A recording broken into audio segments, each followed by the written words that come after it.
Did you know you have body parts that are essentially useless? Welcome to the fascinating world of vestigial structures.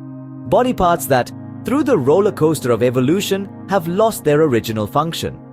These physical quirks, remnants of our ancestors, are like time capsules from the past. In this video, we'll delve into 10 such parts you probably didn't know you still had. From the mysterious Palmaris longus muscle to the puzzling tailbone, we'll uncover the secrets they hold. So buckle up, get ready to uncover the mysteries of your own body. Ever noticed a thin, faint line running up your forearm to your wrist? That's your Palmaris longus muscle.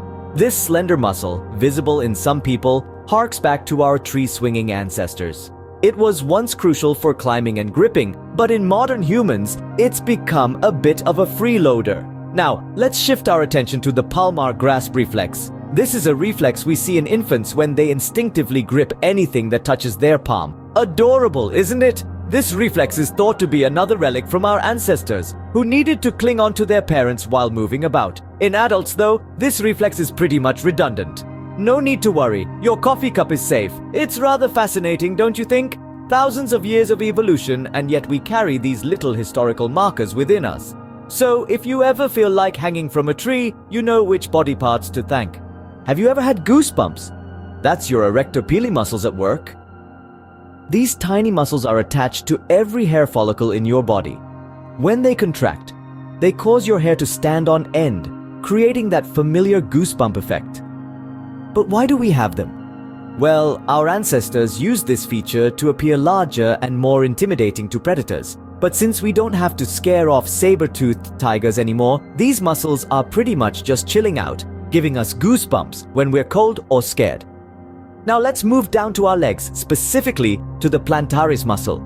This slender muscle runs down the back of your knee and is so unassuming that about 9% of people don't even have one. It's not very useful for walking or running, but it does have a unique claim to fame. The Plantaris muscle is often the go-to choice for tendon grafts. That's right, if you ever need a tendon replacement, doctors might just recruit this underachiever to step up its game. If you're ever in need of a tendon graft, your Plantaris muscle has got you covered. Ever felt a weird sensation in your nose when you smell something intense? Say hello to Jacobson's organ. It's a tiny vestigial organ found in the nasal cavity.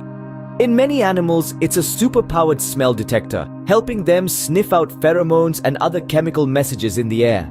But in us humans, not so much. Over the course of evolution, our Jacobson's organ has lost its functionality, leaving us with just a faint echo of its once potent powers. Now, let's take a trip from your nose to your ear. Ever noticed a tiny, often overlooked fold of skin on the outer part of the ear? That's Darwin's point. It's named after the famous naturalist Charles Darwin, who first mentioned it in his writings. This quirky little fold is a leftover from our primate ancestors, who had pointier ears than we do today. It's a cool reminder of our evolutionary journey, even if it doesn't serve any real purpose in modern humans. Next time you look in the mirror, see if you can spot your own Darwin's point. Ever had your wisdom teeth removed? Turns out, they're pretty useless. In the grand scheme of our evolution, wisdom teeth were once quite necessary. Our ancestors had a much different diet, one that was harder and required more chewing. Wisdom teeth, also known as third molars, provided the extra chewing power necessary to grind down plant tissue. But as our diets evolved and became softer, our jaws began to shrink. Now there's simply not enough room for these late bloomers. That's why so many of us have to undergo the somewhat dreaded procedure of wisdom teeth extraction. Now let's shift gears a bit and talk about the tailbone, also known as the coccyx. This tiny bone at the end of our spines is all that remains of our ancestors' tails. Yes, you heard right, tails! While we don't wag our tails in happiness or balance on tree branches anymore, the tailbone still serves a purpose. It's an essential part of the structure that allows us to sit and stand upright. It also serves as an anchor point for certain muscles and ligaments. So, the next time you're sitting comfortably or enjoying a meal without the discomfort of overcrowded wisdom teeth, remember to thank evolution for these peculiar changes. And there you have it.